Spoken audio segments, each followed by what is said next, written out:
ፊንፊኔ የሚባል ከተማም በኢትዮጵያ ታሪክ ውስጥ የለም። ኦሮሚያ የሚባል ሀገርም የለም። በጫንቃው ላይ የፈርዖንን ቀንበር ተሸክሞ ኢትዮጵያን አርሳለሁ የኢትዮጵያን ሰላም አውካለሁ ብሎ የምትመጣ ግሩፕ ካለች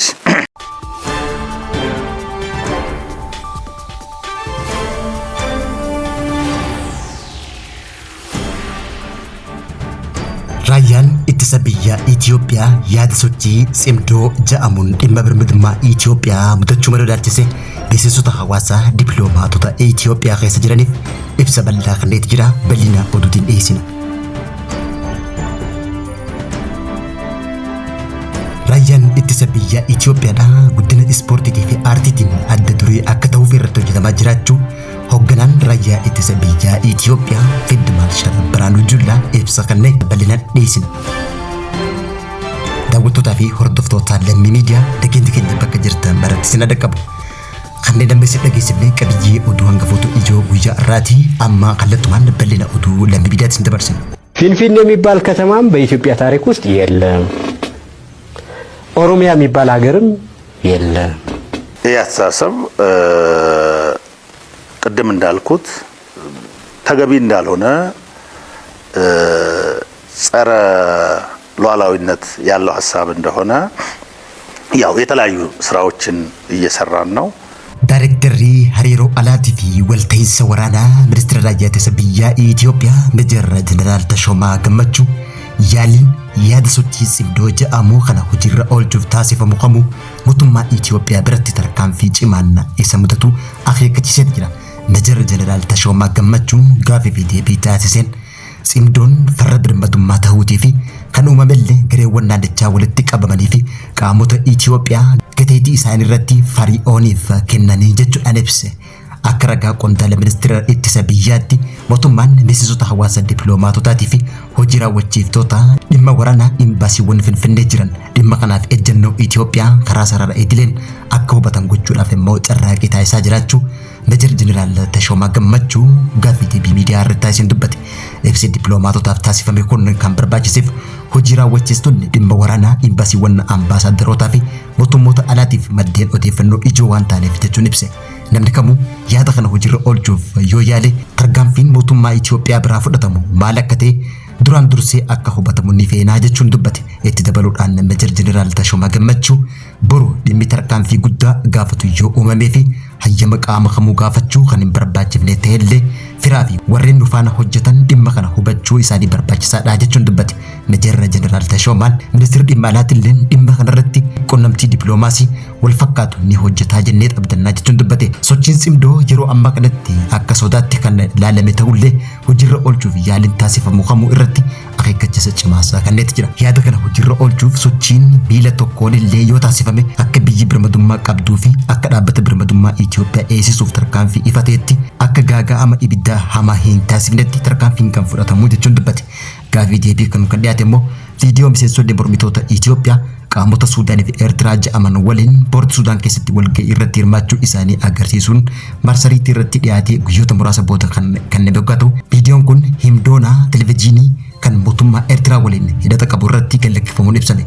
Kanaanis immoo baandonni biyyoota alaa Cimdoo kanneen ja'aman walitti dhufanii Itoophiyaa irratti lola labsuuf sochii taasisan kan mul'ate ta'uun ibsame. Sochiin yeroo dhiyoo kun haala waltajjii Itoophiyaa fi Suudaan jidduu jiru keessatti kan uumame ta'ullee hariiroon biyyoota lamaan erga Suudaan Itoophiyaan waraana Suudaan keessatti garee mormitoota deeggarti jechuudhaan himatteen booda waggaa ta'u kunis immoo Finfinnee keessatti maal akka raawwatamu hojiin basaastummaa kan raawwatamaa jiru ta'uun ni yaadatama. Poortii Suudaan yeroo ammaan tanatti giddugala siyaasaatii fi waraana qaamota mootummaa federaalaa mormanii ta'uudhaan kan mul'ate waggaa ta'u keessumattuu waraanni Suudaan dhimma gaafa Afrikaa keessatti jijjiirama guddaa fidaa jiraachuun ibsame.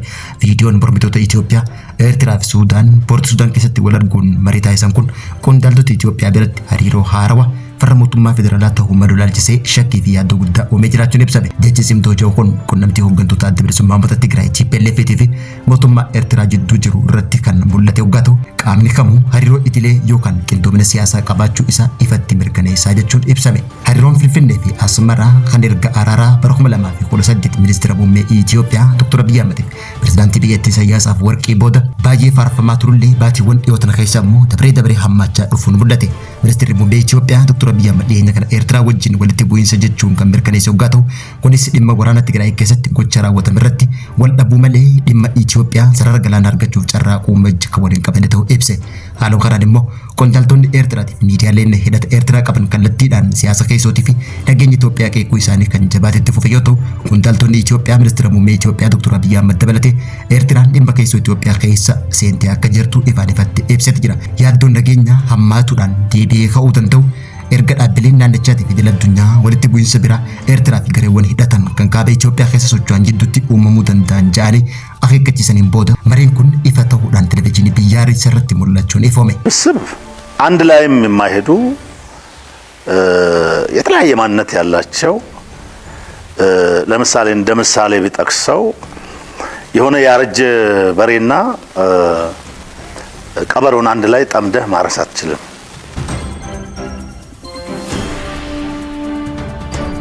Raayyaan ittisa biyyaa guddina ispoortiitii fi aartiidhaan adda duree akka ta'u irratti hojjetamaa jiraachuu kabajamoon Fiild Maarshaal Biraanuu Juulaa hoogganaan raayyaa ittisa biyyaa Itoophiyaa ibsa kanneen beeksise. Hoogganaan raayyaa ittisa biyyaa Itoophiyaa kabajamoo Fiild Maarshaal Biraanuu Juulaa ibsa kana kan kenne erga viidiyoon konferensii hooggantoota ispoortii fi ogeessota fayyaa eebbifaman irra hoggaa ta'u hooggansi fi miseensonni raayyaa ittisa biyyaa ilaalcha biyyaalessaatiif siyaasa irraa walaba ta'uudhaan jijjiirama biyyattii hordofuun Itoophiyaa balaarraa hambisuu danda'u Fiild Maarshaal Biraanuu Juulaa dubbateet jira. Haaromsi biyyattii ammoo qofaatti biyyattii baraareeti jira jechuun ibse. Waggoota 5 yookaan 6 dabran kana keessatti humna ittisa biyyaa amanamaa ta'ee fi baay'inaa fi qulqullina Itoophiyaatiif mijatu ijaaramuu isaa kan ibse hoogganaan raayyaa ittisa biyyaa kun guddinni kun dhaabbilee humna waraanaatii fi sadarkaa guddina biyyoota addunyaa safaranilleen kan mirkanaa'u jechuun ibse. Kunis lolaan mudate lolaan injifachuudhaan leenjii addaa cimsinee taasisaa jirra jechuun dubbate. Humni farra nagaa amma mo'amuu isaa ibsuudhaan Fiild Maarshaal Biraanuu Juulaa feestivaalii ispoortii fi dorgommii aartii humnoota waraanaa waggoota dhufan keessatti kan dagaagu ta'uu ibse. Kana galmaan ga'uuf ammoo qophiin dhaabbataan taasifamuu fi karoorri qophaa'e hojiitti ni hiikamaa jechuudhaan hooggantoonni injifattootaa fi miseensonni kaayyoo kana galmaan ga'uuf kutannoo akka qaban dubbate.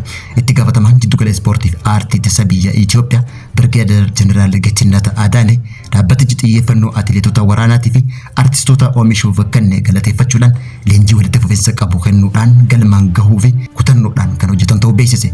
Dura ta'an boordii daayirekteerota kilabii ispoortii Maqalee obbo Balaayinaa Qindee akka ibsetti tattaaffiin ispoortii kana guddisuuf taasifamaa jiru ni deeggarraa jechuun dubbate. Leenjifamtoonni beekumsa argatan muuxannoo fi beekumsa qaban walitti makuudhaan itti gaafatamummaa isaanii baachuuf kan qophaa'an ta'uu beeksisee jira. Miseensonni leenjii kennanii fi qaamoleen deeggarsaaf ragaa beekamtii kennameef hooggansi ispoortiitii fi miseensonni raayyaa ittisa biyyaa raayyaan ittisa biyyaa Itoophiyaatiif hojjettoonni muuziyeemii raayyaa ittisa biyyaa akkasumallee kilabii ispoortii Maqaleetii fi giddugalli ispoortii fi aartii ittisaa dabalatee bakki oomisha meeshaalee ispoortii ijoon paarkii indaastirii Geelaan Guuraa keessatti raawwatamee jiraachuun ibsame. Daawwattootaa fi hordoftoota lammii miidiyaa odeeffannoon tibbanaa yeroo kanaaf qabatee dhiyaanne kan gammachuun hordofaa turtan.